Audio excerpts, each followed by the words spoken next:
Baik, Assalamualaikum warahmatullahi wabarakatuh. Selamat siang, salam sejahtera buat kita semuanya. Pada siang kali ini saya akan melanjutkan materi di mekanika bahan. Kemarin mungkin sekitar berapa pertemuan? 5 mungkin atau 6 mungkin ya pertemuan itu sudah dijelaskan oleh Bu Munasih, kemudian nanti akan dilanjutkan oleh saya di materi yang belum sempat tersampaikan seperti itu. Kemudian pada hari ini mungkin saya mau mengulang sedikit secara ringkas saja materi-materi yang sudah tersampaikan oleh Ibu Munasih. Mungkin kalau misalnya ada yang mau ditanyakan atau mungkin kemarin kelewat tidak sempat ditanyakan ke Bu Munasih, mungkin bisa ditanyakan ke saya, kita diskusi bersama gitu ya. Terus kemudian nanti jika sempat nanti akan saya berikan materi baru yaitu tentang inti keren. Suara saya jelas ya? Jelas Pak. Jelas Pak. Jelas Pak. Oke. Untuk absen nanti ada di sesi akhir saja, jadi nanti saya share di akhir. Oke ya, jadi tadi sudah sempat saya tulis juga di awal. Pada hari ini itu saya akan mereview dulu materi, kemudian akan saya lanjutkan sedikit tentang materi baru yaitu tentang inti keren. Jadi akan ada dua itu ya, dan mungkin kalau misalnya minggu ini selesai inti keren, kayaknya sih mungkin belum bisa inti keren hari ini, minggu ini selesai, jadi mungkin minggu depan plus ada tambahan materi baru yaitu tentang kolom itu ya. Jadi nanti teman-teman kalau misalnya ada yang mau ditanyakan langsung saja ditanyakan, tidak usah sungkan, tidak usah malu, tidak usah takut gitu ya, biar nanti apa yang menjadi pikiran teman-teman yang masih bingung atau apa silahkan ditanyakan saja gitu. Oke, saya langsung saja saya share screen dulu.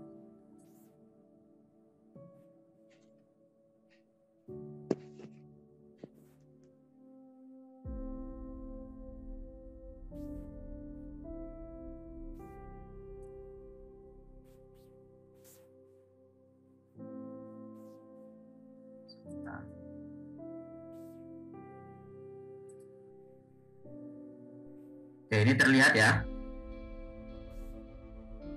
Terlihat Pak. Oke.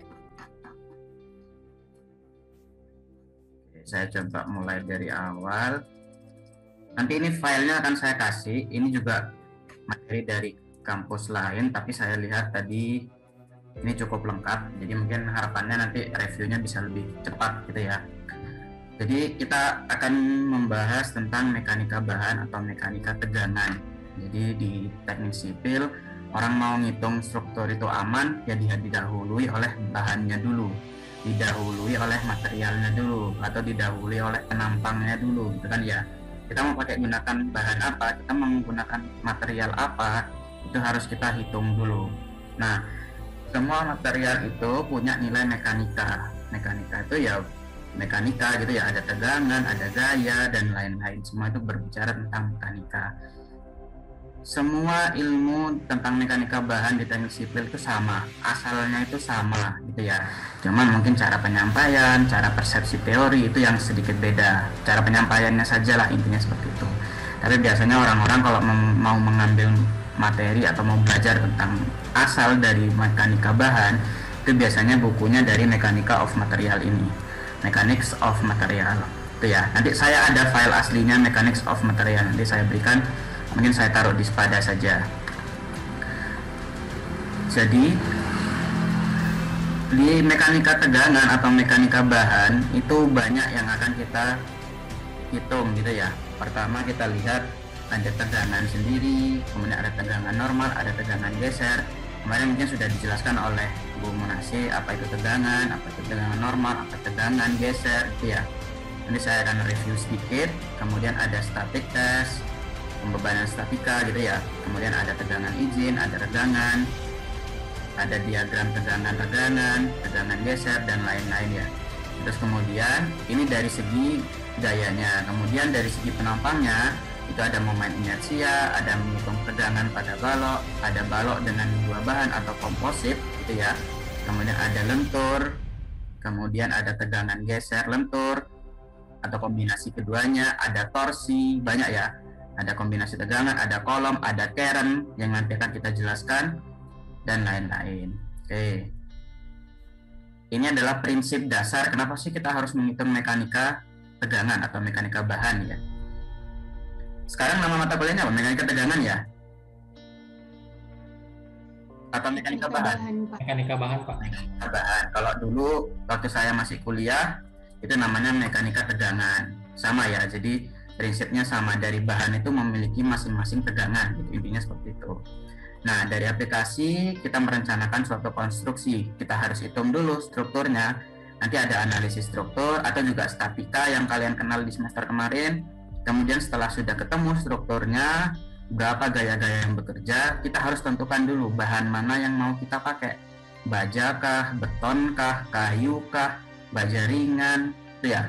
Itu kan terserah kita ya mau menggunakan yang mana. Tapi untuk menguatkan itu kita harus yang namanya pemilihan bahan. Tuh, kemudian kita penentuan dimensi. Kemudian kita kontrol kekuatan atau tegangan. Ini semuanya saling bersinambungan. Jadi kalau misalnya dimensinya tidak aman, maka kita harus kontrol dulu kekuatan tegangan. Kekuatan tegangan yang melebihi, berarti penentuan dimensi kita harus besarkan dulu, seperti itu ya. Jadi semuanya saling bersinambungan. Kalau ternyata dimensi tidak kuat Pak, bagaimana? Ya kita ulangi lagi dari sini, kita analisis struktur lagi. Dimensinya kita besarkan, misalnya kolomnya 20-20, oh ternyata tidak kuat, kita besarkan 30 kali 30. Kalau 30 kali 30 penampangnya kita besarkan, otomatis kan semakin berat. Kalau semakin berat, kita harus hitung lagi struktur, analisis strukturnya. Baru kita turun lagi ke kontrol kekuatan atau tegangan. Jadi dalam menganalisa struktur, kemudian atau semua pekerjaan teknik sipil maupun pekerjaan lain, itu tidak ada yang namanya sekali kerja langsung jadi, itu tidak ada. Sepintar-pintarnya orang, serajin-rajinnya orang, tetap analisa itu dilakukan lebih dari satu kali. Teman-teman, karena berhubung udah, maka kita berangkat dan kita akan lanjut setelah hujan. Oke, saya coba mute dulu ya. Nah, kemudian bagian konstruksi kuat atau stabil. Oke, ini saya skip saja, kayaknya teman-teman sudah paham lah apa yang saya maksud tadi ya.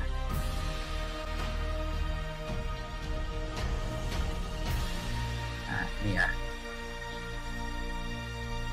Contoh objek P2 dan P1. Misalnya P1 yang ini 50-50, P2 yang 70-70. Kalau kita lihat penampangnya lebih besar B2, itu kan ya daripada B1. Karena P2 lebih besar dari P1, maka perhitungan tegangan akan didapatkan dimensi B2 lebih besar dari B1 dan H2 harus lebih besar dari H1. Jadi kalau misalnya ini berapa lantai? 1, 2, 3, 4. 4 sama 6 ya. 6. Dan 6 lantai tentu berbeda dong, kolomnya berbeda, pondasinya berbeda gitu ya. Tidak mungkin orang mendesain yang 50-50 pakai pondasinya yang 70-70, tidak mungkin, pasti boros gitu kan ya. Atau sebaliknya, bangunan yang 7 lantai, 6 lantai ini menggunakan pondasinya yang 5 lantai, bisa saja dia tidak kuat gitu kan ya. Jadi kita harus benar-benar menyesuaikan, tidak boros tapi tetap kuat gitu ya, atau kuat tapi tidak boros gitu. Pokoknya semua itu harus ada di tengah-tengah kita dalam merencanakan suatu konstruksi. Maka diperlukan analisa di mekanika bahan ini, gitu ya. Ya, ini saya skip saja. Nah, tegangan itu apa sih? Tegangan itu dibagi ada dua. Ada yang tegangan normal, tegangan geser. Tegangan adalah gaya dalam yang bekerja pada suatu luasan terkecil, tak berhingga dari suatu potongan. Jadi satuannya tegangan itu apa? Ada yang bisa jawab? Satuan tegangan itu apa?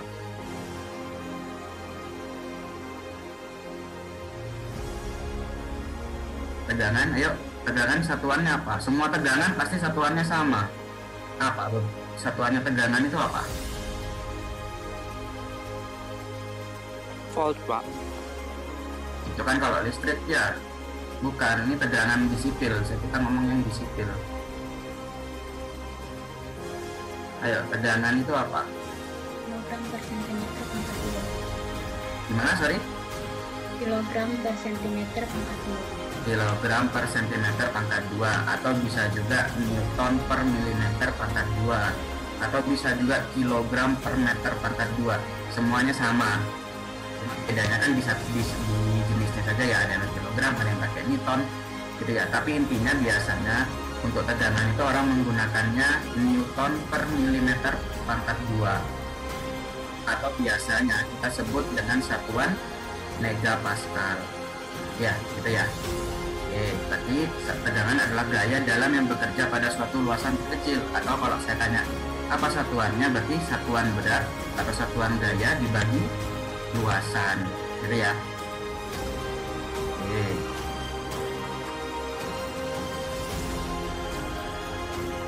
Nah, jadi kalau misalnya saya punya kotak seperti ini, yang kita ngomong tegangan itu simbolnya ada yang menggunakan sigma, ada yang menggunakan epsilon ini ya. Kalau di fisika mungkin kalian lebih paham mungkin daripada saya.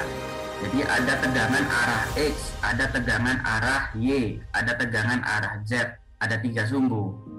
Tinggal mana yang nanti mau kita tinjau gitu ya. Terus ada juga tegangan arah XZ, jadi dia tegangannya tegangan bidang. Kalau ini nggak bisa ya. Oke, ini nggak bisa menyalakannya.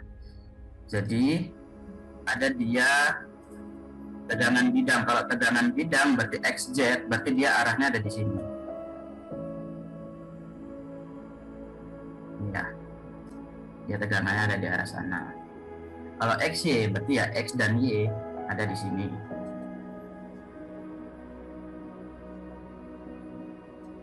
Tegangan arah bidangnya. Oke.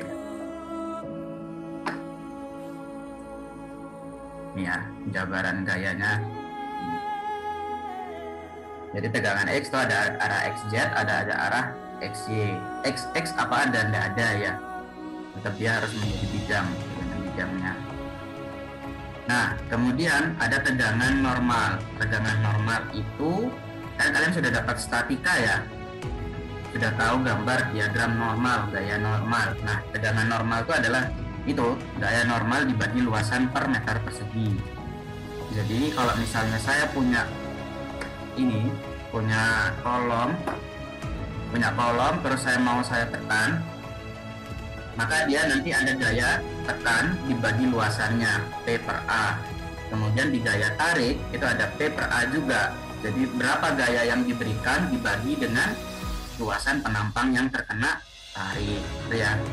Jadi bisa dibedakan ya, nanti ada tegangan normal tekan, ada tegangan normal tarik. Ini nanti hubungannya dengan Karen, inti Karen.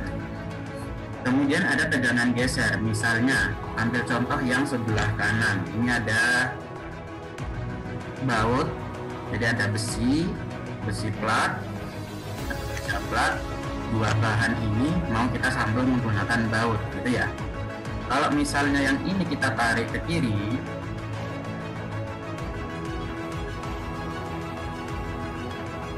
yang ini kita tarik ke kiri, terus yang sebelah tutup, yang sebelah sini saya tarik ke sini. Nah, ini akan menimbulkan tegangan bidang geser. Jadi yang ini akan tertarik ke kiri, yang sini akan tertarik ke kanan, ini ya. Maka dia akan menimbulkan tegangan geser. Nah, tegangan geser kalau saya zoom, saya perbesar, itu jadinya seperti ini. Yang kuning ini adalah yang ini. Kuning itu yang ini. Kalau kita tarik, yang merah tua kita tarik, yang merah terang kita tarik, maka dia akan menjadi P per A geser. Sama. Jadi gaya dibagi satuan luasannya yang tergeser. Kontak bidangnya yang tergeser, gitu ya. Kalau normal yang terkena beban normal, kalau geser ya terkena beban geser. Berarti A gesernya berapa? Kalau ini bentuk baut kan bentuknya bulat ya, maka luasannya adalah luasan lingkaran, gitu ya, 1/4 pi d kuadrat, gitu ya. Atau juga ada gaya geser yang bekerja sejajar potongan. Misalnya ini ada kuda-kuda kayu ya, kuda-kuda atap kayu. Misalnya ada seperti ini. Misalnya ini ada baloknya, balok kuda-kudanya, terus ini dikasih beban kepada batang tarik atau balok tarik, maka dia akan menimbulkan, ini kan akan cenderung menekan ke sini ya, yang irisan yang kuning ya, sehingga ini akan mudah pecah atau bergeser gitulah ya. Nah, bergesernya itu seberapa ya, sama luasan geser di sini itu menjadi P dibagi P cos alfa, karena ini kan miring ya, maka dia harus dibuatkan ke bawah. Karena ini P-nya miring, maka dia harus diproyeksikan ke bawah menjadi ini.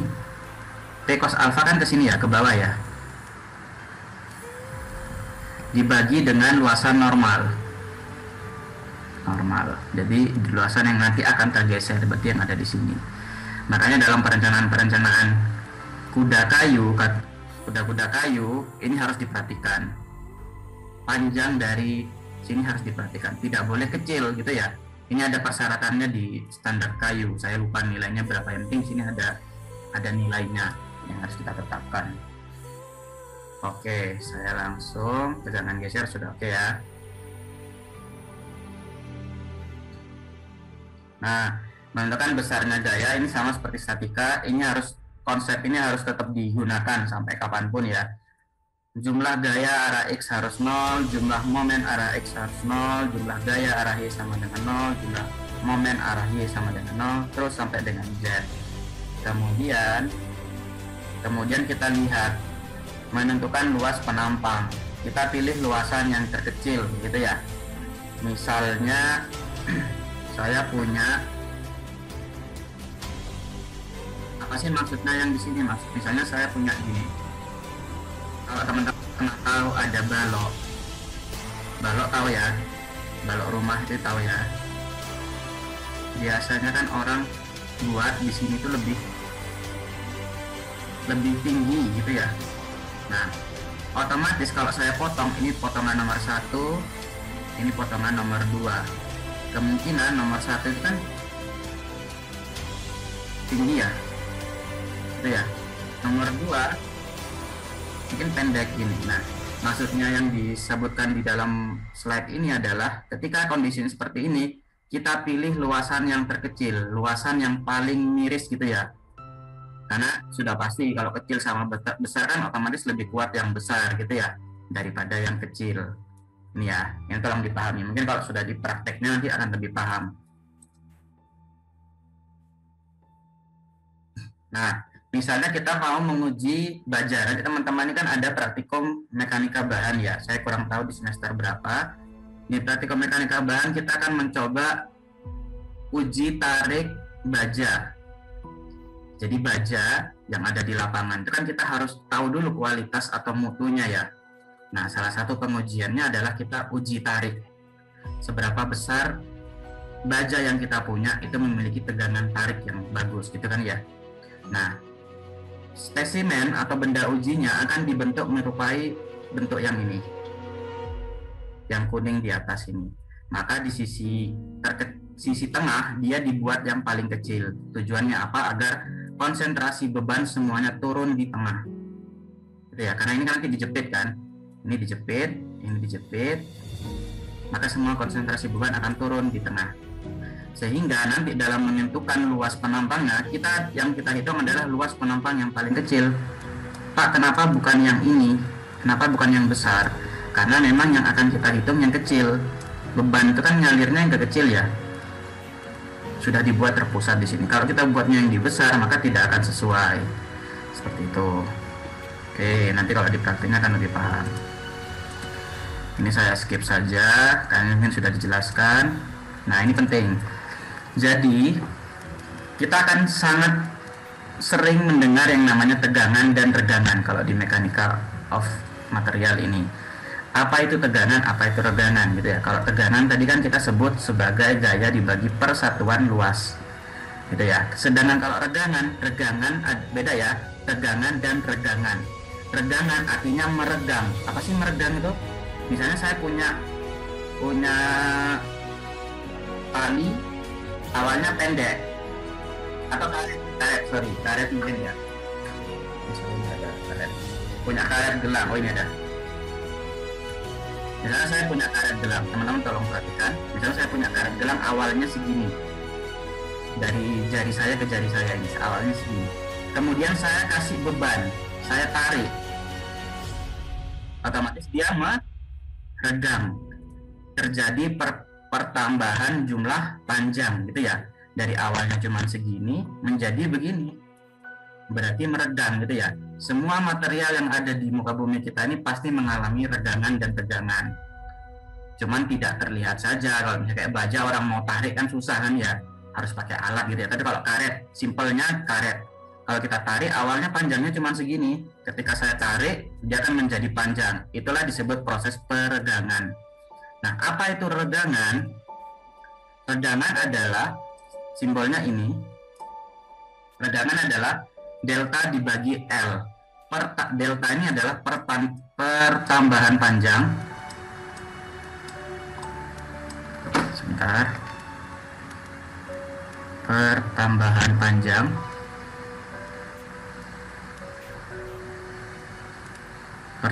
panjang kemudian L adalah panjang mula-mula. Jadi kalau misalnya dia awalnya ini 10 cm, terus pertambahan panjangnya adalah 20 cm, berarti regangannya adalah 10 dibanding 10 gitu ya.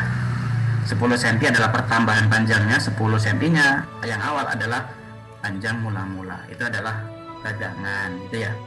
Nah, nanti dibuatlah di dalam grafik ini bahan 1, bahan 2 akan dilihat gimana sih tegangan-regangannya gitu ya.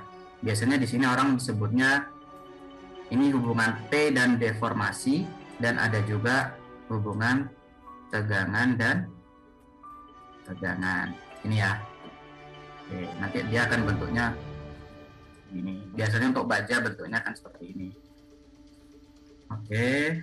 Nah, ini ya, ada tegangan, ada regangan. Jadi teman-teman harus paham sifat-sifat dari material nantinya. Oke, ini tidak akan saya jelaskan karena ini akan ada bab khususnya. Nah, terus ada parameter lain. Jadi nanti teman-teman tidak perlu mencatat, tidak apa-apa, yang ini kan akan saya berikan slide-nya. Tolong diperhatikan saja. Jadi akan ada namanya hubungan Poisson ratio. Poisson ratio adalah rasio perbandingan regangan arah X dibagi arah Y atau arah Y dibagi arah X. Kebayang ya? Jadi kalau misalnya saya punya balok, nah ini ya, ini. Misalnya saya punya balok seperti ini adalah perpindahan arah Y, tegangan arah, dikasih tegangan arah Y dua sisi, kemudian dikasih tegangan arah Z. Kebayang ya? Nah, masing-masing kan pasti meregang ya. Jadi kalau saya punya karet seperti ini, awalnya satu saya tarik gini, terus satunya saya tarik, nggak kelihatan ya, ini saya tarik ke samping. Semoga paham ya. Misalnya saya punya karet ini, saya tarik ke sini. Ini ya, ini saya tarik kan saya ketemu regangan. Terus karet itu dengan mikroskop mungkin ya agak kecil gitu ya, atau kaca pembesar yang agak kecil, untuk bisa melihat yang lebih kecil. Ini saya tarik ke arah sini. Kebayang ya?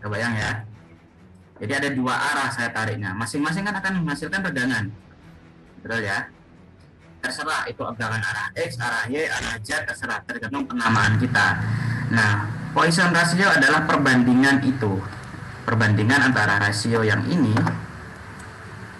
dibanding dengan rasio yang ini, atau kebalikannya. Gimana nanti asumsi kita? Kalau di buku ini atau di slide ini, dia tegangan arah X dibagi modulus elastisitasnya dikurangi regangan arah Y dibagi modulus elastisitasnya, dan tegangan Z dibagi modulus elastisitasnya. Jadi kalau Poisson rasio arah X, berarti yang X ini menjadi positif, sisanya menjadi negatif. Kalau regangan arah Y, maka yang Y ini yang Y ini adalah nilainya positif, yang lainnya menjadi negatif, gitu ya. Regangan arah Z, maka yang Z menjadi positif, yang lain menjadi negatif, gitu ya. Paham ya? Yang penting dipahami saja dulu. Karena nanti gini, mungkin kalau di tugas besar soal ini tidak muncul. Tapi nanti kalau teman-teman sudah di semester 3, semester 4 dan seterusnya, kalau kita sudah ngomong Poisson ratio ini akan sangat-sangat familiar gitu ya. Akan sangat-sangat diulang terus. Oke. Dan ada juga modulus geser. Jadi modulus geser itu biasanya sudah rumusan gitu ya. Jadi rumusnya itu adalah modulus elastisitas dibanding 2 dikali 1 plus Poisson ratio. Modulus elastisitas sudah tahu ya. Oke, modulus elastisitas biasanya digunakan untuk modulus lentur, biasanya seperti itu.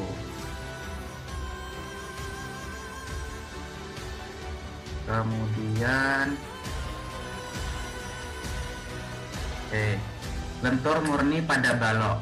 Jadi teman-teman tolong bedakan antara balok dan kolom. Kolom itu adalah gaya elemen yang menerima gaya aksial, gaya tekan ke bawah atau gaya tarik ke atas, tapi biasanya tekan, dan juga menerima momen. Balok itu adalah elemen yang cuman menerima momen atau lentur. Seringkali balok itu juga menerima gaya aksial, tapi nilainya kecil gitu ya. Masih ingat statika ya? Masih ingat statika? Saya kasih gambaran aja sekilas. Misalnya statika, saya kasih beban gini, yang terjadi apa? Ada momen kan ya? Bagaimana dengan gaya normalnya? Ada yang bisa jawab? Berapa gaya normalnya?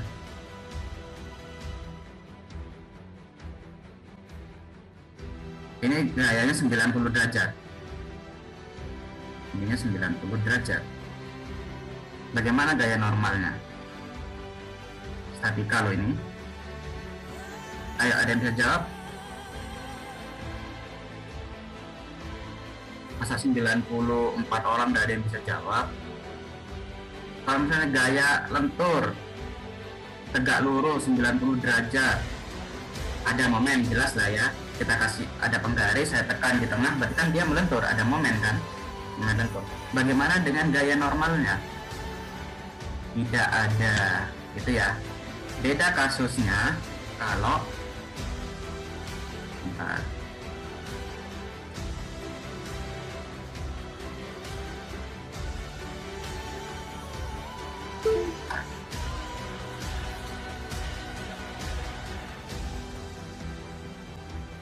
beda kasusnya kalau gaya ini ada sudutnya 45 derajat.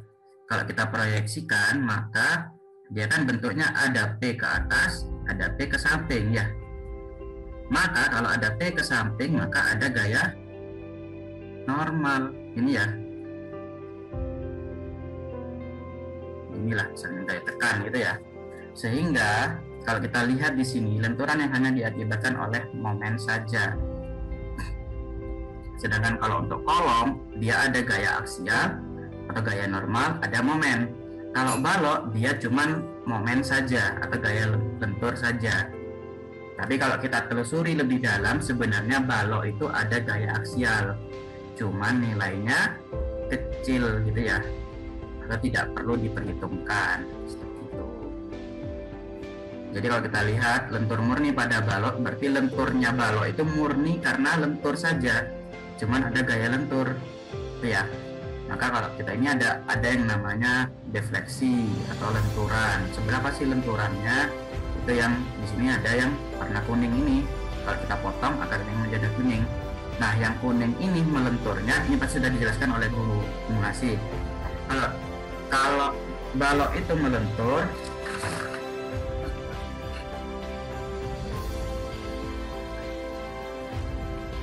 kalau misalnya seperti ini, kemudian saya kasih lenturan, gitu ya, kurang kelihatan ya. Maka ada serat atas dan serat bawah. Kalian perhatikan, ini ada yang garis merah adalah garis netralnya. Ini adalah garis netral. Yang merah, ini adalah garis netralnya. Ketika saya lenturkan ke bawah, maka ada dua sisi. Dia membagi dua sisi, serat atas dan serat bawah. Serat atas itu yang di sini. Tuh, ini tercoret ya. Bentar.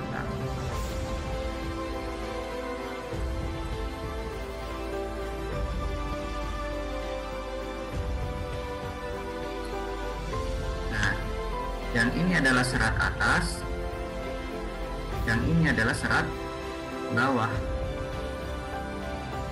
Serat atas mengalami apa? Serat bawah mengalami apa? Ayo, saya tunggu nih jawabannya nih. Kalau misalnya saya lenturkan satu balok, maka serat atas mengalami apa? Serat bawah mengalami apa? Ayo, yang bisa jawab, ayo.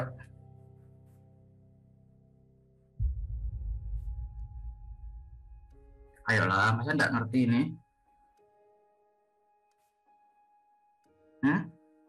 Pasti sudah dijelaskan kok ini sama Bu Nasi.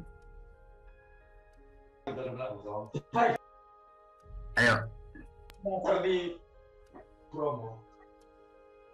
Ayo, serat atas mengalami apa? Serat bawah mengalami apa? Basilius, ini mau jawab mungkin?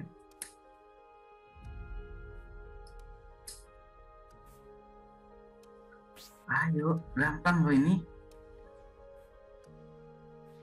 Serat atas mengalami tekan, serat tarik. Nah, ya, serat atas mengalami tekan, serat bawah mengalami tarik. Tekan itu artinya apa? Seratnya terjadi apa kalau tekan itu? Terjadi perpendekan atau perpanjangan? Perpendekan. Kalau serat tarik mengalami perpanjangan, gitu ya. Bisa dibayangkan kan ya, kalau misalnya ini bahannya, terus kemudian ini saya tekan. Kalau misalnya kita zoom gitu ya, kita besarkan, pasti ini kelihatannya dia akan memendek, gitu ya. Tapi kalau ini saya tarik memanjang, berarti dia akan terjadi perpanjangan, gitu ya. Jadi serat atas mengalami perpendekan, serat bawah mengalami perpanjangan. Next, kita lanjut. Nah, jadi nanti kalian akan menghitung ini ya, tegangan lentur ya. Jadi kalau misalnya awalnya dia merah, garisnya merah, ketika kita kasih beban lentur, dia akan menjadi yang warna kuning. Jadi sisi atas dia akan memendek, cuman sebesar ini, ya. Dia cuma sebesar ini, kemudian yang bawah akan berpanjang sebesar ini. Besarnya ini berapa nanti kalian akan hitung di momen area ya. Saya kurang tahu kemarin metode apa yang digunakan untuk menghitung lentukan, tapi itu nanti kalian akan mendapatkan berapa lentukan yang akan terjadi ya. Kemudian nanti berarti serat bawah akan mengalami regangan tarik, segangan yang atas akan mengalami regangan tekan. Begitu juga dengan tegangan. Regangan erat hubungannya dengan tegangan. Kalau tegangannya tarik, kan ini tarik ya, regangan tarik, kalau tegangannya tarik, maka regangannya pasti tarik. Kalau tegangannya tekan, maka regangannya pasti tegangan tekan. Begitu, keseimbangan gaya harus sama dengan 0. Nah, nanti kalian akan menghitung YA dan YB. Y itu adalah garis net, jarak antara garis netral ke sisi serat terluar. Sekali lagi saya ulangi, garis Y adalah jarak antara garis netral terhadap serat terluar penampang. Nah, Y ini dibagi dua, YA dan YB. YA itu adalah Y atas, YB adalah Y bawah. Itu ya. Oke. Kalau di buku-buku bahasa Inggris biasanya dia pakai up dan bottom. Jadi up yang atas, bottom yang bawah. Tuh. Berapa tegangan lenturnya? Kalau kita ditanyakan berapa tegangan lentur yang terjadi pada serat atas atau serat bawah, rumusnya adalah momen dikali YA dibagi YI. I itu apa? Momen inersia. inersia penampang, gitu ya. Nah, arahnya berarti IX atau IY?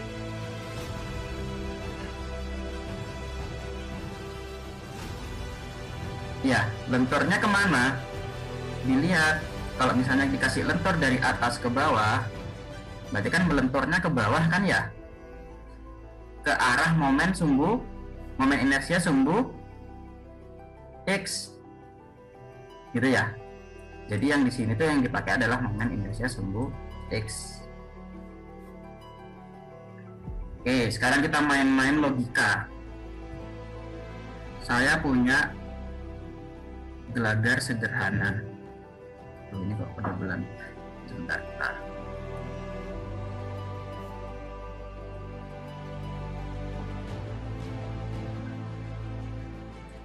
Oke.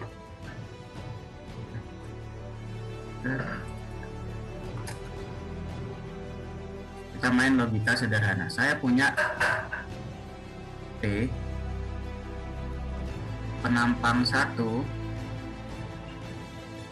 besarnya segini. Anggaplah besarnya itu 40 cm ya, ke bawahnya ini 40 cm. Penampang 2 itu cuma 20 cm ya. Sekarang saya tanya dulu, kira-kira dengan beban yang sama ya, tegangan lenturnya itu yang besar yang mana?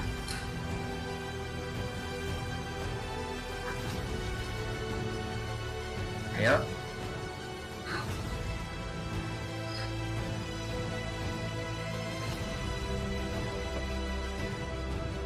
Tegangan lenturnya yang besar yang mana? B. Tegangan maksimum yang tegangan lentur maksimum adalah yang B. Alasannya? Kecil. Yang kecil.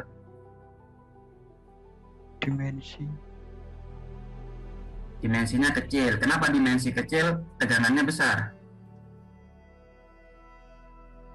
Karena kurang kuat dibandingkan dengan A. Taunya kurang kuat?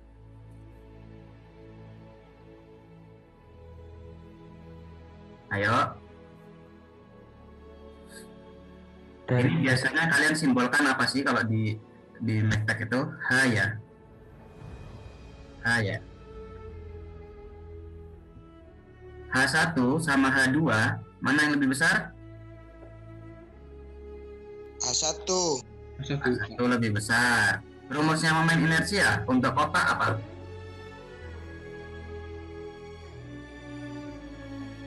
Yo. Inersia untuk persegi atau kotak? 1/12 BH pangkat 3. 1/12 B kali H pangkat 3 ya. Berarti kalian perhatikan, tinggi penampang itu dipangkatkan 3. Berarti kan efeknya cukup besar ya. Nah, sekarang kita kembalikan. Kalau H1 lebih besar dari H2, berarti kalau kita ngomong inersia X1 sama inersia X2, mana yang lebih besar? Momen inersia X1 sama momen inersia X2 untuk penampang yang dua, mana yang lebih besar? Yang X1 Pak. X1 gitu ya. Berarti kalau sekarang perhatikan rumus yang ini, rumus dasarnya ini kan ya.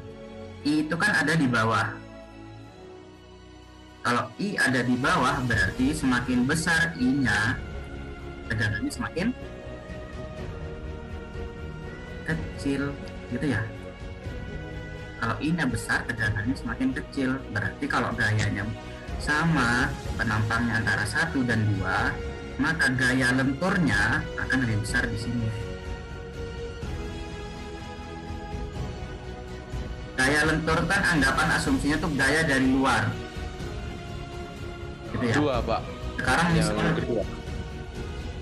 Ya, gaya lentur itu kan anggaplah gaya dari luar ya, tegangan dari luar. Berarti kalau bisa ada gaya, dia akan menjadi sesuatu, menjadi tegangan gitu kan ya. Nah, misalnya kalian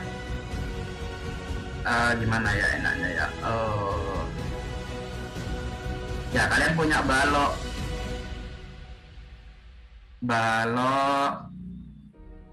kayu balok beton yang kecil sama balok yang besar. Kalau kalian berada di tengahnya, kemungkinan yang melentur, yang menyebabkan lentur kan ada tegangan lentur. Kemungkinan melentur kan adalah tegangan yang atau balok yang kecil gitu kan ya. Karena tegangannya dia besar, karena penampangnya lebih pendek daripada penampangnya besar, gitu ya. Logikanya seperti itu. Jadi nanti tolong diperhatikan, untuk bisa kita membuat suatu penampang itu tegangannya menjadi kecil, maka inersianya kita harus buat yang besar, gitu ya. Oke, tolong diperhatikan itu.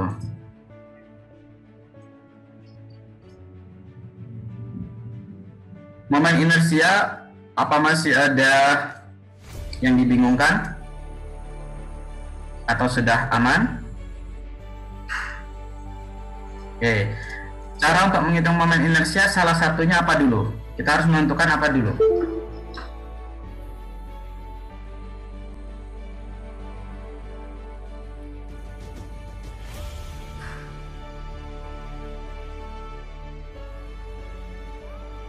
Gimana? Kita harus tahu apa dulu, karena nanti hubungannya dengan tugas besar juga. Kita harus mengetahui apa dulu. Halo? Titik berapa? Titik berat atau garis netralnya ya. Oke, ini saya mau sekalian menjelaskan sedikit tentang garis netral. Kemarin ini banyak yang, kalau yang kirim ke saya ini banyak yang keliru masih. Sekarang saya tanya dulu, garis netral dan titik berat otomatis berbeda ya. Kalau kita ngomong titik berat, misal saya punya penampang satu ini, titik berat kan otomatis ada di tengah ya. Kalau dia simetris gitu ya, ke atas sama, ke bawah sama, ke samping sama, itu kan pasti ada di tengah. Ya. Kalau kita ngomong penampangnya, bentuknya sudah tidak simetris, misalnya gini, otomatis kan tidak mungkin ada di tengah lagi kan ya. Paham ya maksud saya ya? Bentuknya sudah tidak mungkin ada di tengah lagi titik beratnya, sehingga perlu kalian pisah-pisahkan gitu kan ya kalau di hitungan garis netral ya. Jadi kalian harus pisah-pisahkan dulu seperti ini, nanti baru dihitung luasan, ditabelkan gitu kan ya.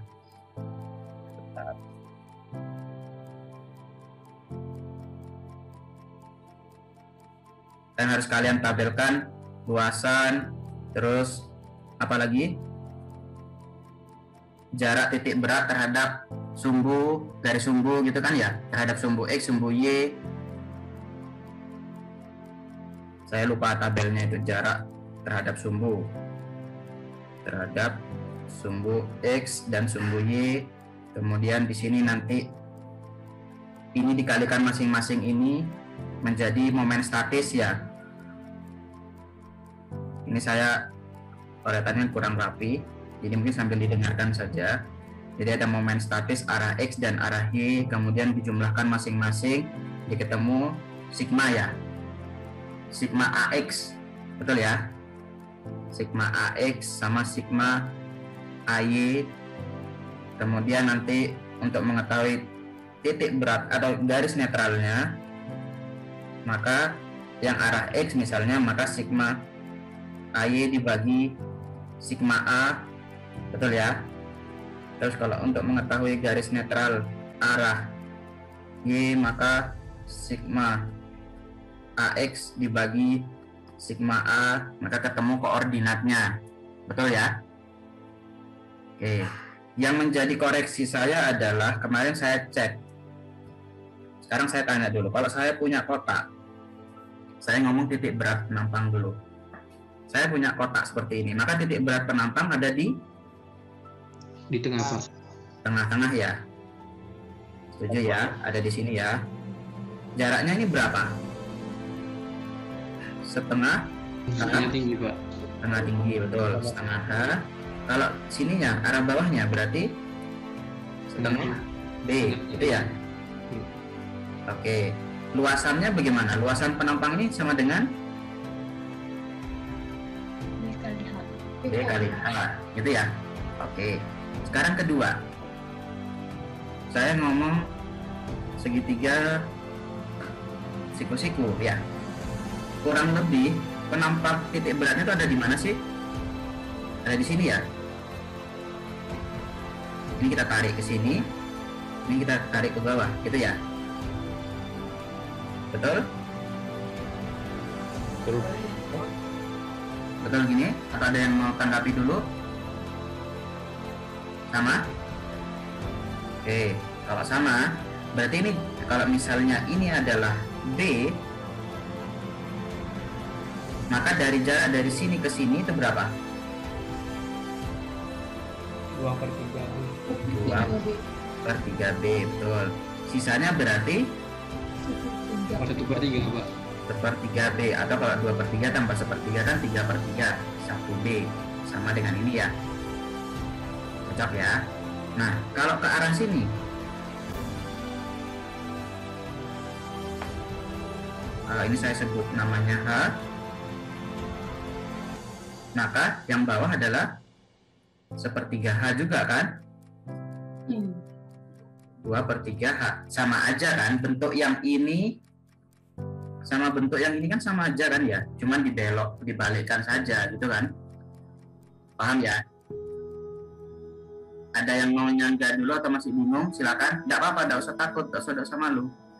Karena saya koreksi kemarin banyak yang masih salah gitu loh. Oke. Kalau ini salah, penjelasannya salah semua, gitu ya. Nah, sekarang saya tanya luasannya. Luasannya adalah luasan segitiga per 2 kali B kali H. setengah alas tinggi, berarti setengah kali B kali H. Oke, clear ya, cocok semuanya ya. Nah, ini ada di soal nomor berapa ya kemarin tuh ya? Pokoknya yang hurufnya kayak I gitu. Yang bentuk soalnya itu kayak gini. Mungkin yang sudah kirim ke saya beberapa sudah saya koreksi, tapi belum semuanya.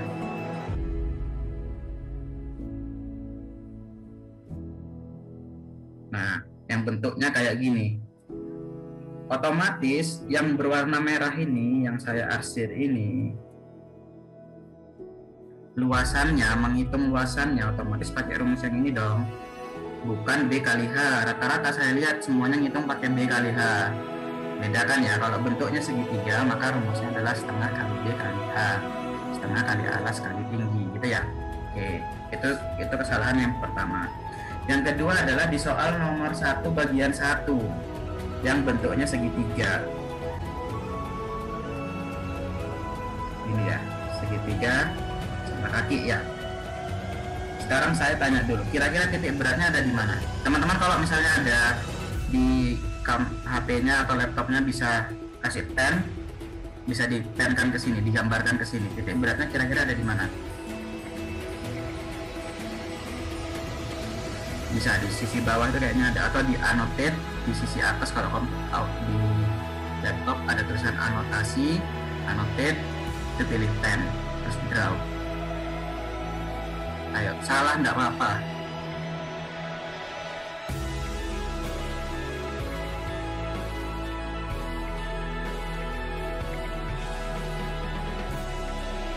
Oke, ada yang berani?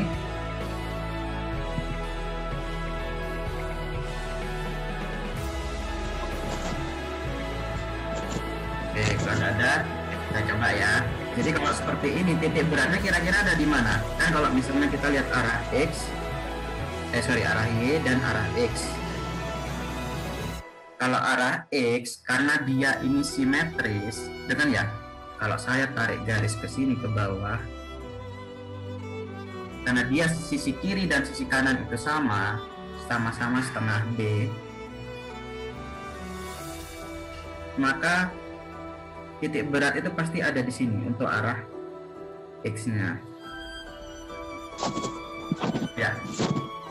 Tinggal nanti bagaimana dengan arah yang satunya. Ini kan? Sorry, ini agak jelek gambarnya.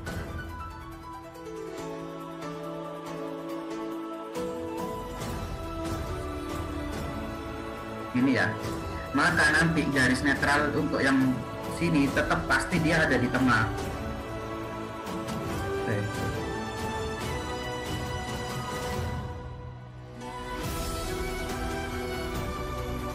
Dia ada di sini, garis netralnya itu ada di sini. Sedangkan teman-teman saya lihat semuanya pakai sepertiga B. Jadi garis netral yang teman-teman hitung itu jadinya ini di sini. Sedangkan yang betul adalah yang sisi yang kiri, yang sini, yang ini salah. Otomatis dong, jelas dong kalau misalnya sini sama-sama setengah B, kan pasti dia ada di tengah. Garis netral atau titik berat kan sama-sama pasti ada di tengah penampang, itu kan ya, asalkan dia simetris.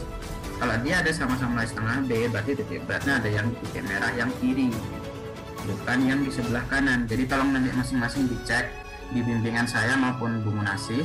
Kalau misalnya titik beratnya ada yang seperti di kanan ini, maka segera dirubahin dulu, gitu ya. Yang kiri ini adalah yang betul, jadi dia ada di tengah-tengah. Tinggal nanti yang ininya benar sepertiga H, sorry. Yang ini 2/3 H, gitu ya. Oke, ada yang menanyakan dulu? Tidak ada? Oke, kalau tidak ada saya lanjutkan ya. Ini yang menjadi koreksi ada dua itu. Kalau yang pertama tadi menghitung segitiga tapi pakai rumus kotak atau persegi. Kesalahan yang kedua adalah untuk menghitung titik berat dari penampang arah ke sini, arah ke sumbu Y, itu menggunakan sepertiga B. Padahal kalau segitiganya digabung dua ini, maka dia menjadinya setengah B, setengah B. Beda kalau kasusnya yang ini. Kalau ini, beda kalau kasusnya yang ini, dia akan menggunakan 2/3 dan sepertiga B. Oke ya. Oke. Sekarang saya lanjutkan dulu karena kita masih banyak. Ini untuk menghitung tegangan pada balok. Jadi nanti menghitung momen inersia, kemudian momen tahanan. Kalau baloknya seperti ini kita gampang ya menghitung momen inersianya ya. Jadi kalau di rumus yang ini, yang dia tulis ini adalah menghitung luasan inersia kotak seutuhnya. Ini 1/12 kali B-nya 30 kali tingginya 50 pangkat 3 dianggap masif, masih, terus dikurangin 2 kotak yang lubang. Itu bisa ya, cara menghitung momen inersia bisa dengan gitu. 2 kotak yang lubang adalah 2 kali momen inersia yang lubang.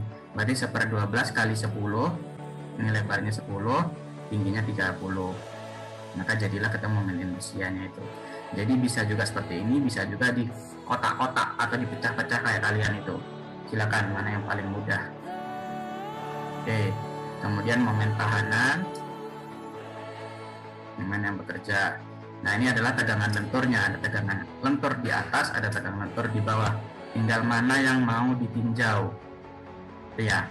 Jadi tegangan momen dibagi momen tahanan, momennya dibagi ini, momen tahanannya tadi ini 267.500. Kemudian momen tahanan didapat dari inersia dibagi Y1 atau di mana sudut yang mau ditinjau gitu ya. Nah, oke, saya skip saja. Nah, ini kalau kondisinya dia komposit, jadi yang warna biru materialnya berbeda. Kalau yang biru itu yang material 1, yang kuning material 2 gitu ya. Nah itu tegangannya nanti masing-masing berbeda. Atau ini kita sebut dengan komposit, struktur komposit. Jadi dari 2 material yang berbeda. Oke, ini saya rasa kemarin sudah dijelaskan oleh Bu Munasih.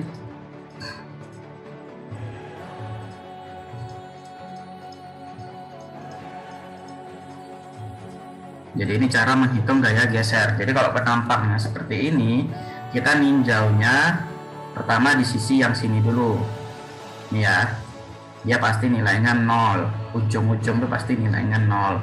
Kemudian di sini dia ngambil 2 ini ya, 2 turun Terus kemudian ini turun ke sini, tegangan geser maksimum ada di garis netral. Kemudian turun sampai ke sini. Jadi gaya gesernya itu bergantung dari gaya lintang yang bekerja. Jadi kalau misalnya gaya lintang yang bekerja 10.000, dia jadinya yang ungu. Kalau gaya lintangnya dia lebih kecil, maka gaya gesernya lebih kecil. Gitu ya, bisa dibayangkan ya. Jadi kalau gaya gesernya sekian, maka gaya lintangnya sekian, tegangan gesernya seperti ini yang warna ungu. Dibedakan ya. Nah, ini berdasarkan irisan-irisan. Jadi kalau penampangnya seperti apa, nanti irisannya tergantung lekukan dari penampangnya. Ini adalah aliran gesernya.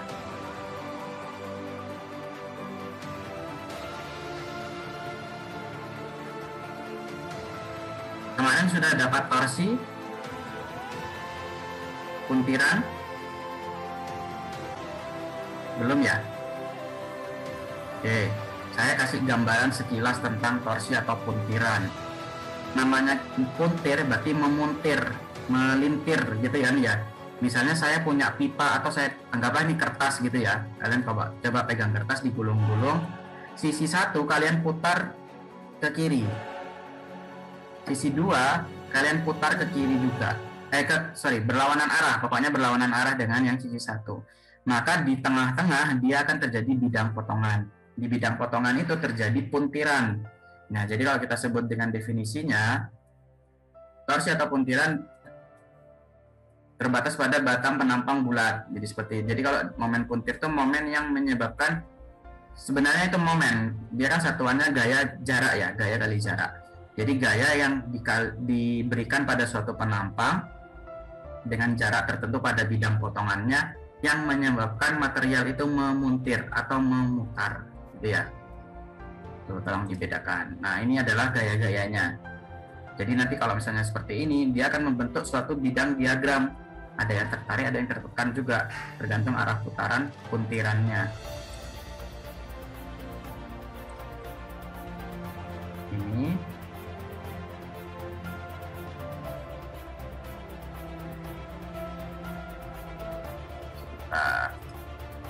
Nah, sekarang saya mau mulai masuk ke inti Karen. Mungkin saya pakai slide yang satunya aja. Silakan, kalau ada yang mau ditanyakan silakan. Kita sudah 1 jam ya ini ya.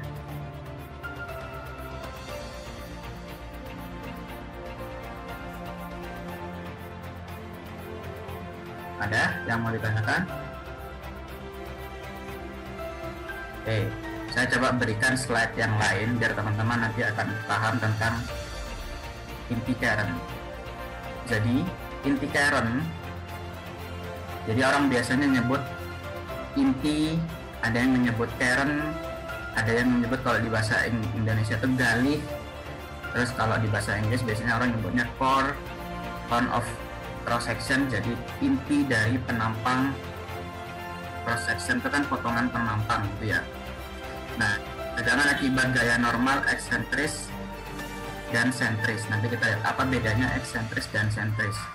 Tegangan normal akibat gaya normal dapat dihitung membagi besarnya gaya dibanding luas penampang, seperti yang tadi saya sebutkan. Jadi kalau kita ngomong tegangan normal berarti P per A.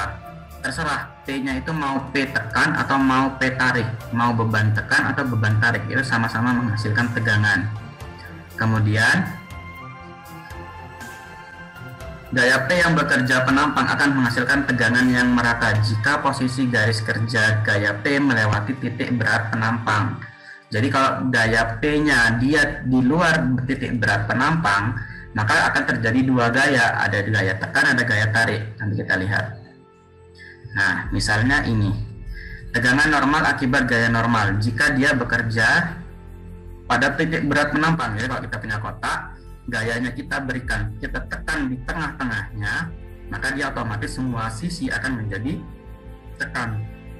Kebalikannya adalah ketika di titik berat penampang kita berikan beban T tarik, maka di seluruh penampang akan mengalami tarik, mengalami tegangan tarik.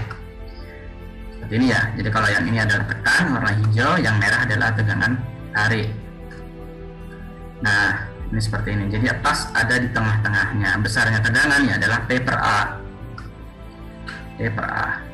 Ini juga ya. Pas ada di tengah-tengah penampang. Bukan tengah-tengah penampang, titik berat penampang. Ini ya, di garis netralnya yang berwarna merah. Oke.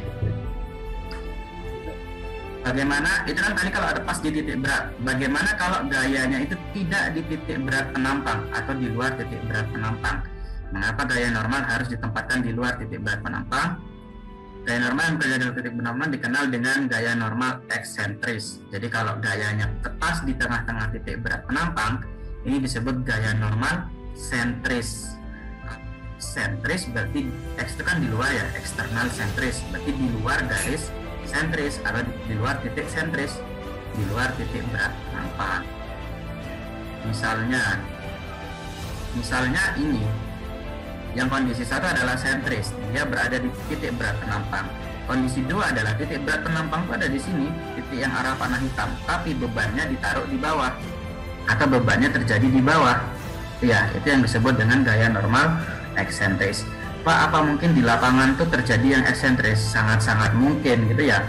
Misalnya pondasi foot plate. Ini nggak bisa di ini ya. Misalnya pondasi foot plate. Kalian kemarin di Konsebang mungkin sudah masih ingat pernah gambar. Misalnya foot plate-nya ini saya timpa aja di sini gambarnya. Misalnya mau gambar foot plate, ternyata di sisi sini itu adalah lahan tetangga. Maka kan kemungkinan kan kalian tidak mungkin taruh di tengah kan ya. Kolomnya ya pasti ditaruh di pinggir. Nah, berarti kan di sini ada sini kolomnya. Ini kan ya. Terus ini tanah. Nah, inilah yang disebut gaya-gaya normal eksentris. Gaya kan ini kan dari kolom ini kan menghasilkan P, beban ke bawah ya. Dia menghasilkan beban ke bawah, cuman menekannya ke tidak pas di sentrisnya. Dia bekerjanya di eksentris. Maka ini yang akan terjadi. Nah, sedangkan kita tahu kalau bentuknya kotak seperti ini, foot plate-nya kotak seperti ini, atau ya foot plate lah, kita ngobrol kotak seperti ini, otomatis dia titik beratnya kan ada di sini ya. Ke bawah ya. Nah, dari gaya ini, dari titik ini ke sini, inilah yang disebut dengan eksentrisitas. Gitu ya. Kalau eksentris adalah gaya di luar titik berat, kalau eksentrisitas adalah jarak antara titik berat penampang terhadap titik beban gaya normal. Itu yang disebut dengan gaya eksentrisitas. Ada yang ditanyakan dulu sebelum saya lanjut? Jadi kalau di lapangan, di konstruksi sangat mungkin terjadi yang kanan.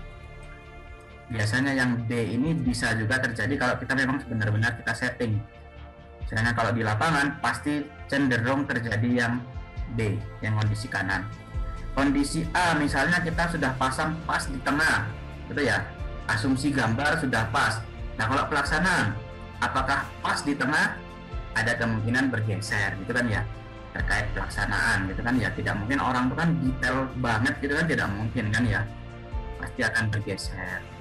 Nah, bergesernya E yang kalian lihat di sini ini akan menimbulkan beberapa konsekuensi.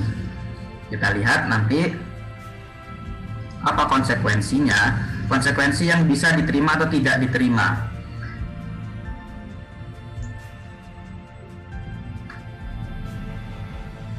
Bentar.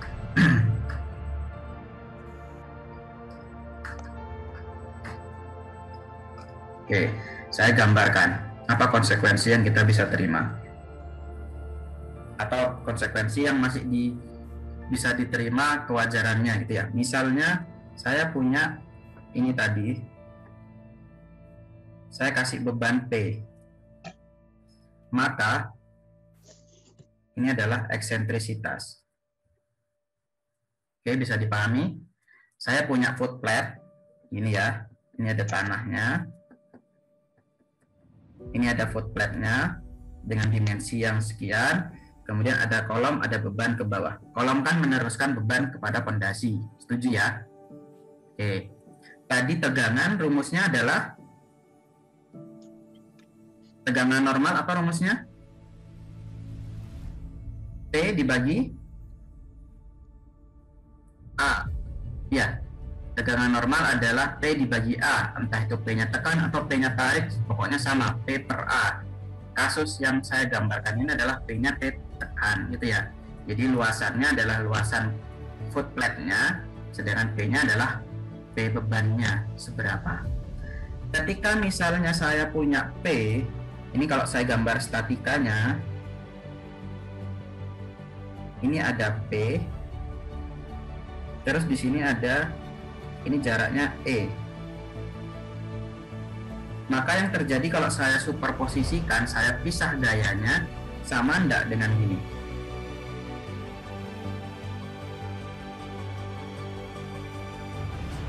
P ditambah, bentar.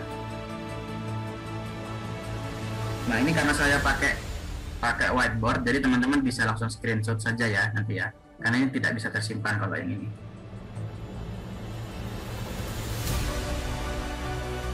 Maka di sini akan timbul,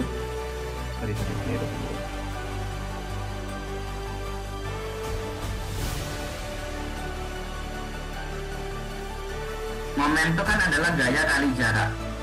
Nah, kalau kalian perhatikan di sisi sini, awalnya ada beban P saja, tapi karena dia lokasinya tidak pas di titik tengah, maka dia ada eksentrisitas, ada jarak. Gaya ketemu jarak akan menjadi momen. Saya pisahkan gaya aksial dan momennya, berarti di penampang ini dia mengalami dua gaya tekan dan gaya momen. Gaya tekannya adalah P, gaya momennya adalah momen atau gaya kali jarak, P dikali E. P dikali E, ini ya, paham ya? Oke, nah berarti kalau saya superposisikan, saya pisahkan, kondisi yang pertama dia adalah gaya saja, ada tumpuan, terus bebannya ada di tengah. Kondisi yang kedua adalah momen, yang dimana besarnya adalah ini, P dikalikan E.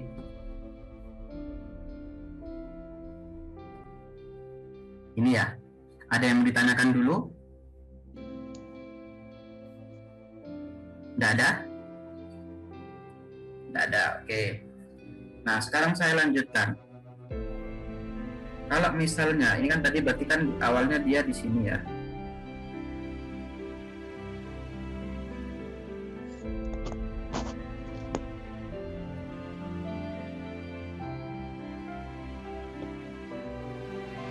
Sorry. Ini P, ini ada eksentrisitas. Ini kalau gambarnya kurang bagus, saya maaf ini. Di sini ada P, yang di sini ada momen. Nah, P dibanding A atau P dibagi A itu kan tadi kalau kalian lihat di sini. Nah, lihat di sini tegangan P per A, jadi tegangan yang ini itu akan masuknya ke sini. Kalau momen yang ini akan masuknya kan yang ke sini. Momen lentur gitu kan ya. Nah, kalau P yang ini dia akan menghasilkan tegangan tekan semuanya.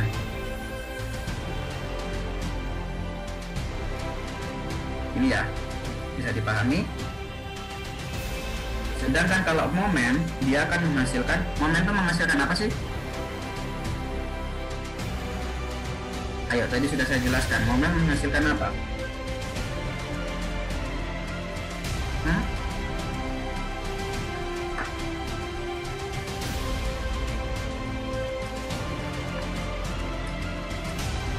Lihat di kamera saya nanti. Saya punya batang ini. Kalau saya kasih momen kan melingkar gini ya. Kalau saya kasih momen, saya tekan ke bawah sini, dia akan menjadi ini apa namanya? Melendut Pak. Melendut atau melentur gitu kan ya. Berarti yang sisi sini, bentar ini kok nggak bisa digeser. Oke, sisi sini dia akan mengalami lenturan. Kalau ini saya tekan, saya putar ke bawah, dia akan mengalami tertarik atau tertekan mungkin. Satunya akan mengalami yang berlawanan dari satunya. Paham ya maksudnya ya? Jadi tegangannya dia akan ada tegangan tekan dan tegangan tarik, gitu kan ya? Bingung atau tidak ini? Masih bingung? Oke, anggaplah dia gini. Jadi yang ini dia sama, atau saya balik saja.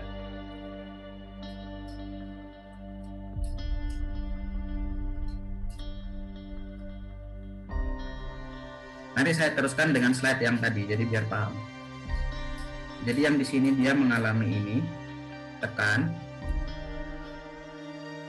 yang ini dia mengalami tarik. Ini ya, kebayang ya? Kebayang dulu ya. Oke, sekarang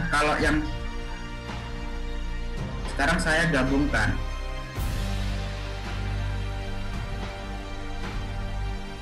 Ini gaya tekan ke bawah, saya gabungkan dengan gaya yang ini.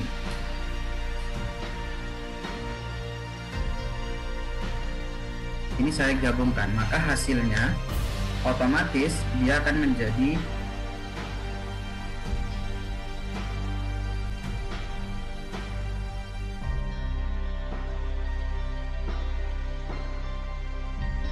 ini, dia akan naik, ya kan ya? Terus yang sini dia akan naik ke atas sini. Sorry, ini di bawahnya, sorry. Nah,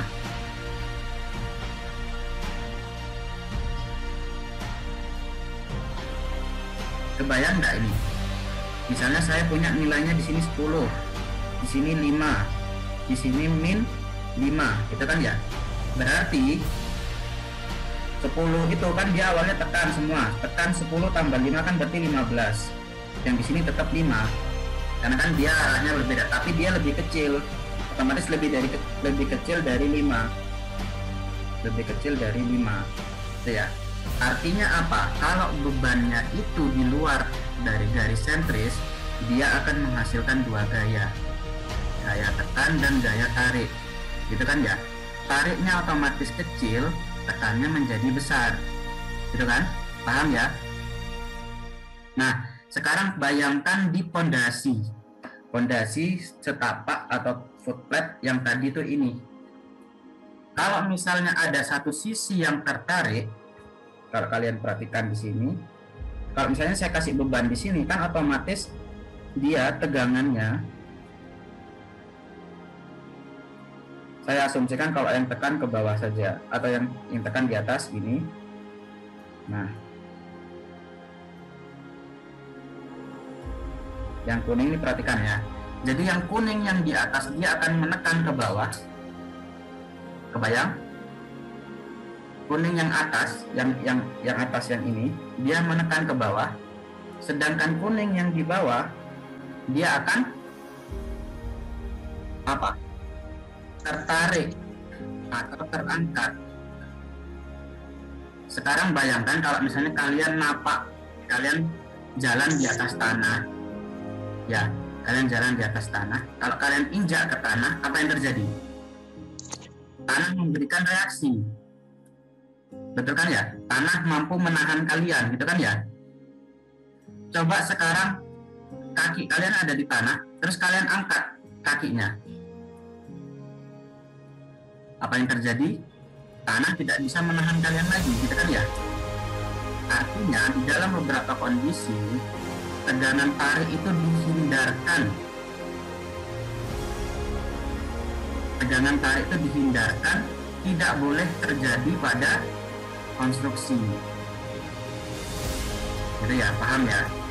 Atau misalnya kalau misalnya fondasinya biar kuat tetap menahan tarik, Pak, gimana Pak kalau misalnya tanah itu tetap tegangannya itu tetap ada tegangan tarik, sedangkan tanahnya tidak mampu. Bagaimana caranya, Pak?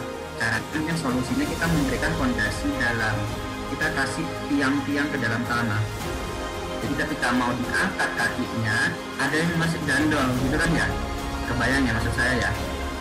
Nah, kita lupakan dulu memberikan tiang di dalam itu. Kita coba caranya menghindari terjadinya tegangan tarik.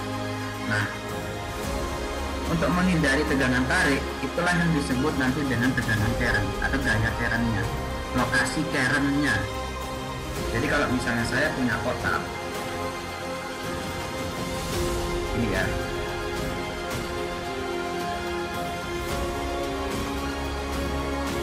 kalau saya punya kotak seperti ini, otomatis lihat garis biru. Otomatis kalau saya kebalikan garisnya itu ada di biru, otomatis aman, gitu ya. Tidak mungkin ada terjadinya gaya tarik, gaya tegangan tarik, tidak mungkin ada. Kalau saya berikan garisnya yang di biru kedua, bagaimana Pak? Ada kemungkinan juga masih aman. Ini saya contohkan beberapa kasusnya ada di PDF-nya, gitu ya. Nah, sehingga kita harus mencari tahu batasnya di 4 garis ini. Jadi kalau di sini dia berapa batas maksimumnya, inilah yang dihubungkan nanti ke sini. Nanti saya lihatkan contohnya. Jadi selama gaya itu berada di warna biru yang diarsir, itu beban kita aman, beban kita tidak mungkin terjadinya gaya tarik selama berada di zona biru.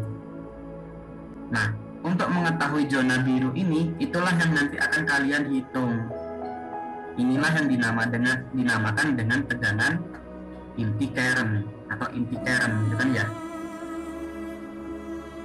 Kalau bentuknya dia kotak saja seperti yang di kasus ini, maka dia ini sudah ada rumusannya, ada penurunan rumusnya. Cuman saya tidak jelaskan di sini karena itu butuh waktu, gitu kan ya. Jadi saya langsung saja ya. Itu adalah kalau misalnya di sini kalian namakan H, maka di sini adalah H per 6. Ini adalah H per 6. Ini mungkin gambarnya nggak proporsional ya, tapi nggak apa-apa. Nanti kalian paham rumusnya. Jadi kalau di sebelah sini adalah B, maka di sini batas kerennya, sorry.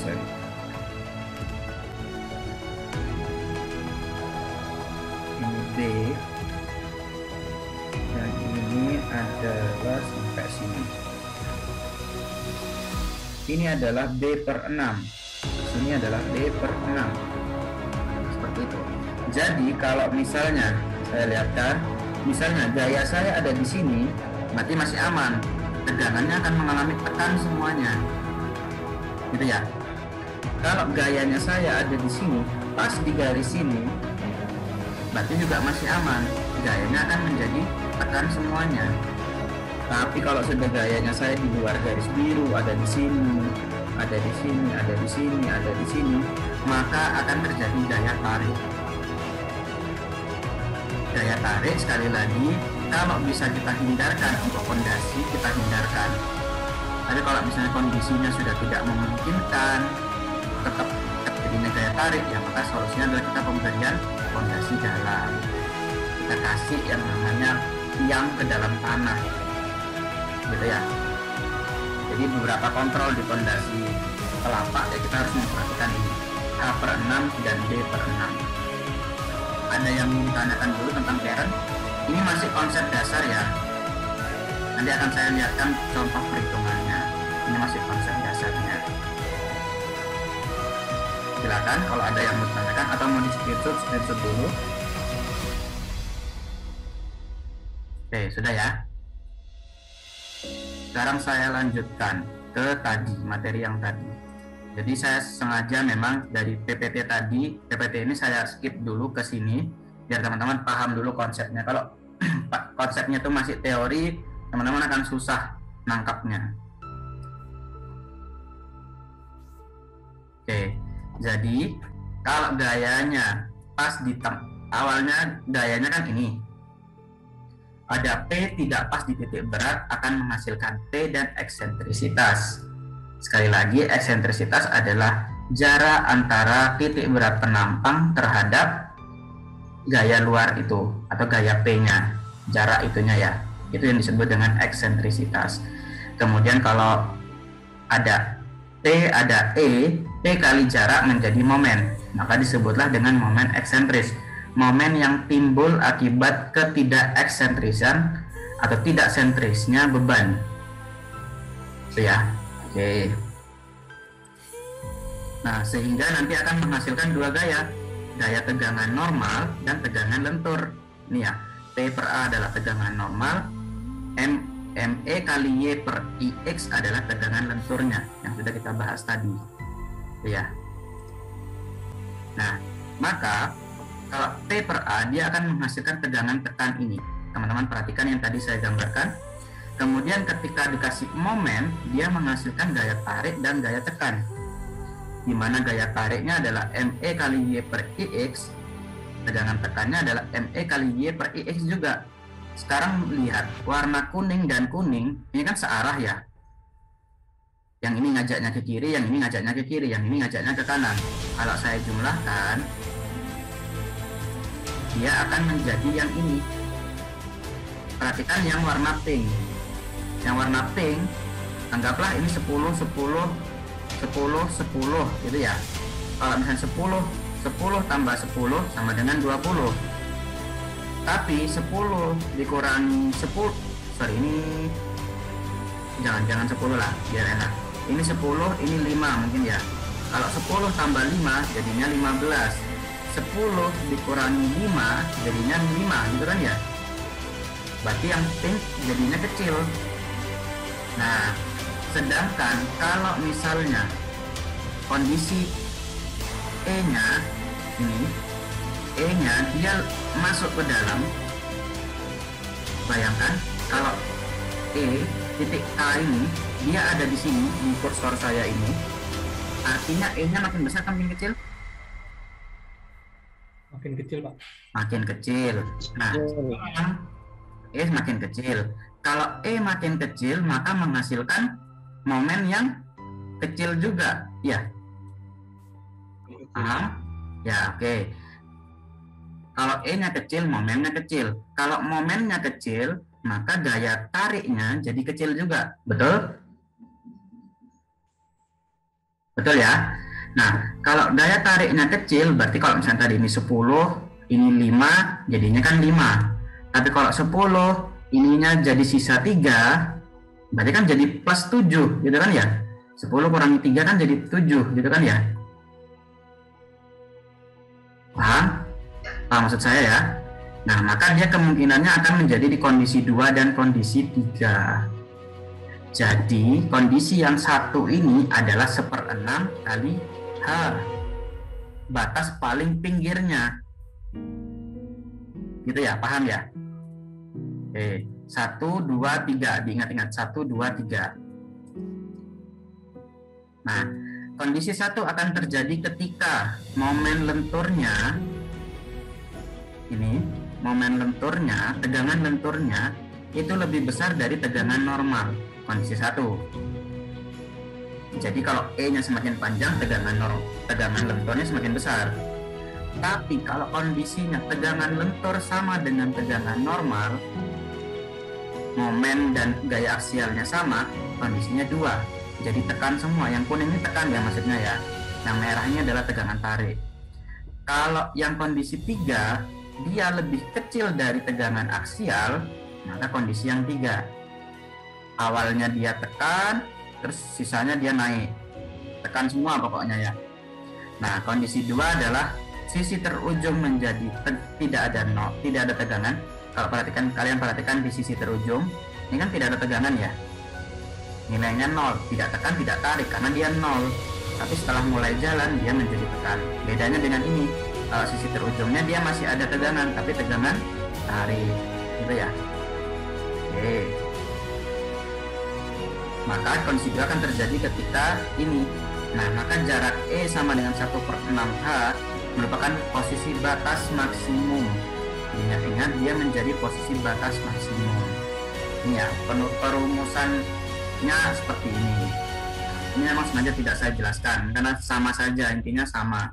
Kalau nanti kalian pelajarin akan mengerti. Jadi kalau misalnya tegangan lentur sama dengan tegangan normal, ME kali Y per EX sama dengan P per A.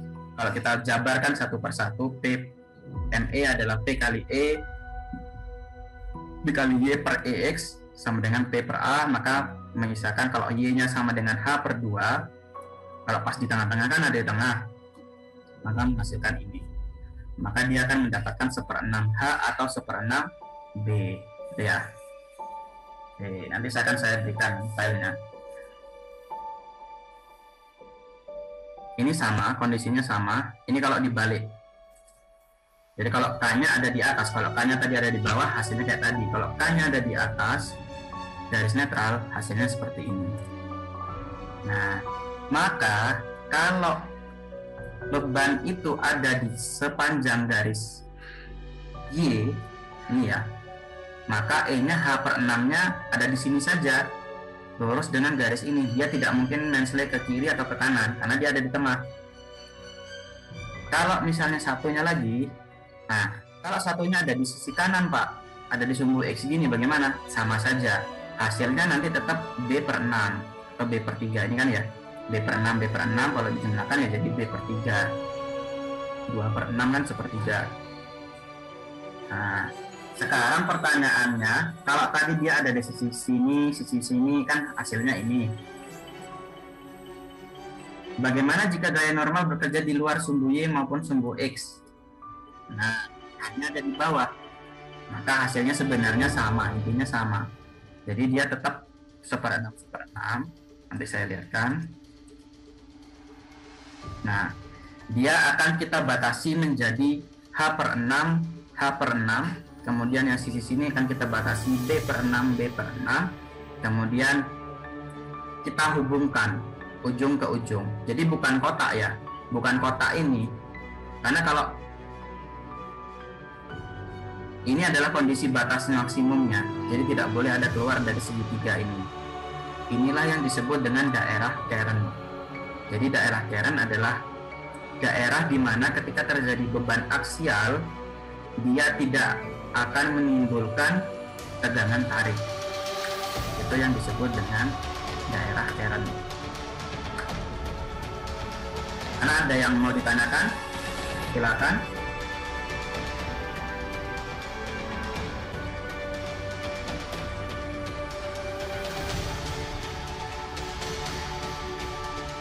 Silakan kalau ada yang mau ditanyakan. Nanti minggu depan mungkin saya akan lebih jelaskan lebih detail tentang perhitungan Kern-nya. Jadi seperti ini ya, misalnya aja, ini saya kasih sekilas saja dulu. Saya punya penampang bentuk L seperti ini, kemudian cari sumbu inersia terhadap sumbu tersebut, kemudian dianggap sisi terluar sebagai garis. Dengan menganggap sisi yang terluar sebagai garis netral dapat dihitung titik teras. Kita hitung luas penampang, momen inersia, kemudian ditinjau.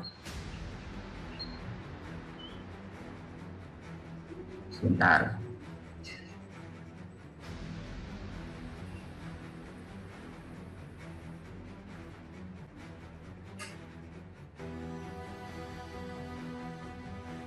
Saya carikan yang ini. Letak titik sudut teras garis netral EA mengutung sumbu Y dengan koordinat yang ada. Kemudian nanti kita hitung. Berarti 327,6. Kita lihat 327,6 itu apa? 327,6 adalah inersia Y dibagi dengan 30,9. 30,9 adalah garis netral EA memotong sumbu Y pada ordinat 50 kurangi 19,1. Jadi kalau 50 itu adalah tinggi semuanya, ini ya. Kemudian garis netralnya adalah 19,1, berarti kan jarak dari sini ke sini EA. Tolong diperhatikan. Jadi kalau kita lihat, kita mau menggambar Kern, kita hitung dulu ini. Atau kita lihat sisi terluarnya. itu kan adalah garis EA. Nah, sekarang pertanyaannya adalah garis dari sini ke sini berapa panjangnya? Itulah tadi yang disebut dengan 50 kurangi 19,1. 50 kurangi 19,1. Hasilnya berapa gitu ya. Terus kemudian kita lihat di bawah rumusnya. Garis netral EA. Kemudian K1 U1 sama dengan 0. Berarti V1-nya berapa? U1. U itu arah X, V itu arah Y gitu ya. 327 IY dibagi jarak. I-nya tadi dibagi jarak. 327,6 dibagi ini 30,9, hasilnya 10,61. Berarti garis netral EA nanti menghasilkan di K1 nya menghasilkan 10,61. Gimana K1? Ini ya. Jadi K1 nya dia 10,61 ke arah bawah. Terhadap tingginya ini berapa? 10,61. Kita lihat lagi selanjutnya. Garis netral EB. EB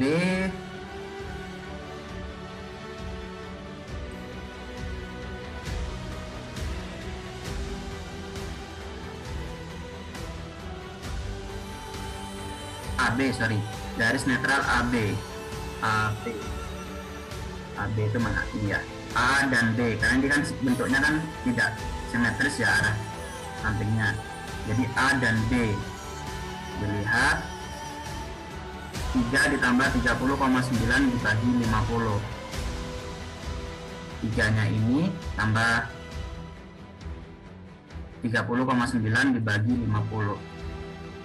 30,9 itu kan tadi ini ya, jarak ini atas ke bawah, atas ke garis netral. 50 kurangi 19,1,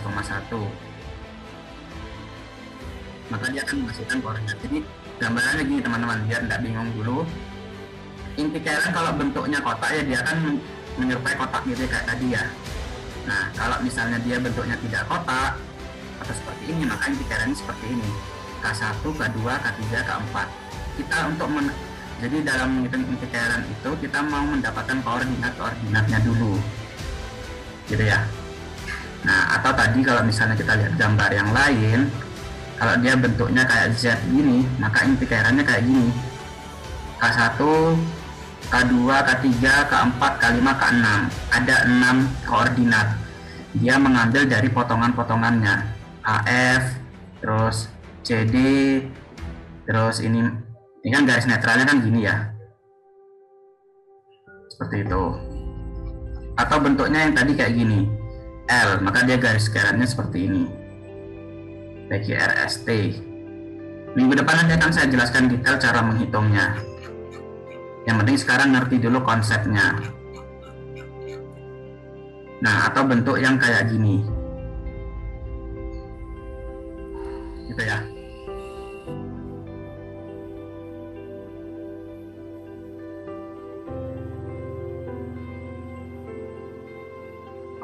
Oke.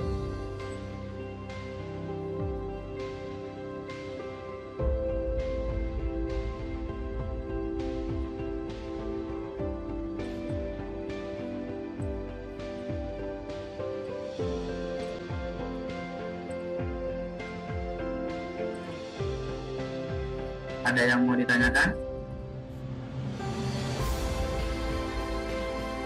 Oke, saya ulangi lagi terakhir ini ya. Jadi seperti itu tadi. Jadi kalau misalnya gayanya pas sentris, ya hasilnya akan dia menjadi tekanan semutnya. Kalau gayanya tidak sentris, atau yang kita sebut dengan gaya eksentrisitas, dia akan menghasilkan, ada kemungkinan menghasilkan tegangan tarik, tidak tekan semuanya. Nah, ini ada batasannya, ada Y0, ada Z0. Bagaimana Pak kalau dia di luar sumbu seperti yang kuning yang di bawah ini?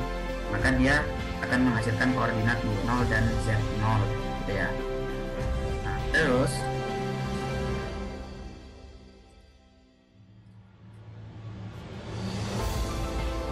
nah, ini seperti perhitungan fondasi. Nah, ini cairan ya.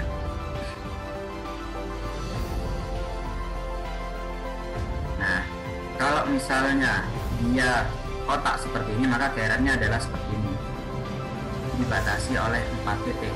Kalau bentuknya seperti ini, dia dibatasi oleh 6 titik. Banyak. Garis putus-putus ini adalah garis perpotongannya. Jadi kalau garis yang ini dia adalah sisi ujung terluar ini terhadap ini. Kalau yang ini terhadap ini. Gitu kan ya. Kalau yang di sisi bawah, kalau dia simetris, ininya dia simetris, lebarnya ini dan ini dia simetris ke bawah, maka dia dibatasi oleh 4 titik saja. Bagaimana Pak kalau lingkaran? Kalau lingkaran tidak terhingga karena dia tidak punya batasan, gitu kan ya. Ketemu ini bulat, ketemu ini bulat, ketemu ini lagi bulat, makanya dia menjadi dibatasi titik tak berhingga. Yang sebutnya di sini titik yang kuning. Nah, cara menentukan momen inersia terhadap sumbu miring. Jadi kan kalau bentuknya seperti ini kan kalian harus menghitung momen inersia sumbu miringnya. Caranya bagaimana? Ya seperti ini. Inersia X alfa, alfa ini adalah menunjukkan kemiringannya, dikali cos kuadrat alfa plus IY sin kuadrat alfa dikurangi SXY dikali sin alfa cos alfa. Itu juga kalau yang arah Y. Ini ya. Atau mungkin ini sekarang jam berapa? Oke, saya jelaskan sekilas saja, nanti mungkin saya lanjutkan minggu depan. Jadi kalau menentukan batas-batas cairan, menentukan dulu posisi garis netral. Ini kan kalian sudah pelajari ya, menentukan posisi garis netral untuk mendapat garis yang warna kuning. Terus kemudian sini kalian hitung KAX, koordinat AX adalah sama dengan 5,46 cm terhadap garis netral. Jadi rumusnya KX adalah WBX dibagi A. WBX ini adalah 3936. 3936 adalah inersia X dibagi 10. 10 itu adalah jarak ya. Ini 10. Ini ketemu garis netralnya berapa ini? 3,2.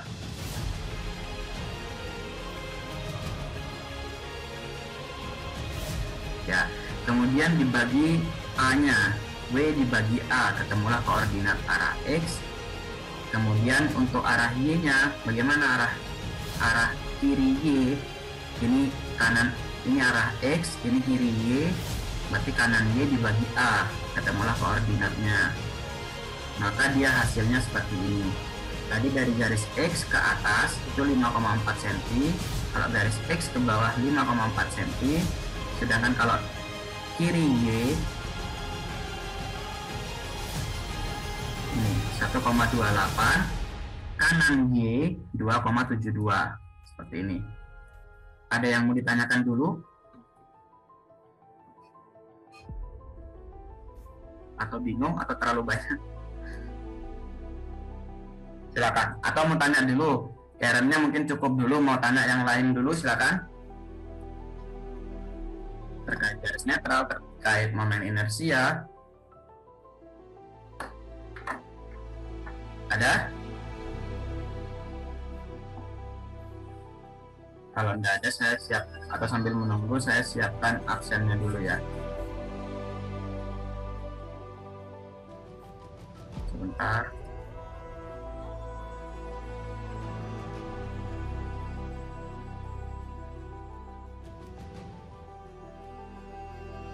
Silakan kalau ada yang mau tanya, ditanyakan dulu.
Oke.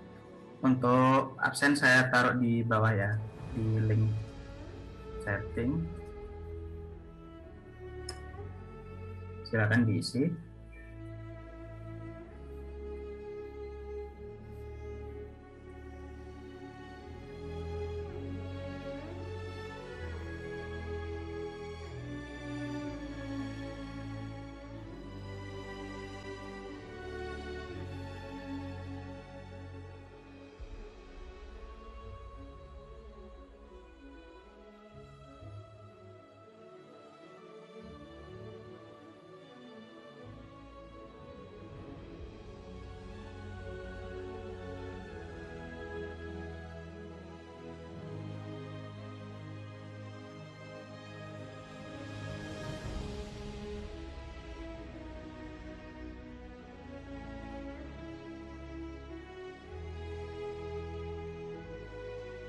Itu ada mini kuisnya ya dari kesimpulan hari ini. Tolong teman-teman jawab aja sepahamnya, nggak perlu browsing, nggak apa-apa, dicari aja apa yang dipahami, ditulis di situ. Oke, itu dulu. Mungkin kalau tidak ada pertanyaan saya akhiri. Oh ya, mungkin informasi untuk yang mau asistensi ke saya, silakan filenya diupload dulu. Mungkin nanti dalam 1-2 hari akan saya periksa semuanya. Belum semuanya, baru 2 orang mungkin yang sudah saya periksa. Terus yang ke Bung Munasih, ikutin beliau itu. Terus ya itu dulu. Kalau nanti materi nanti saya kirimkan mungkin dalam hari ini atau besok, mungkin saya masukkan ke grup mungkin. Terus kemudian tolong dipelajarin, dilihat-lihat lagi yang tadi. Kalau misalnya ada yang bertanyakan minggu depan, silakan ditanyakan. Minggu depan nanti akan saya jelaskan ulang tentang cara ngitung churn-nya. Tadi itu kan sudah sebenarnya pengantar. Kalau pahami silakan, kalau misalnya belum nanti minggu depan saya jelaskan lagi. Terus mungkin minggu depan kita masuk materi baru, yaitu menghitung kolom. Itu ya. Oke, itu dulu dari saya. Saya akhiri ya, mohon maaf sebelumnya kalau durasinya agak panjang. Silakan istirahat dan nanti tolong dipelajarin. Terima kasih semuanya, selamat sore. Terima kasih Pak. Terima kasih, Pak.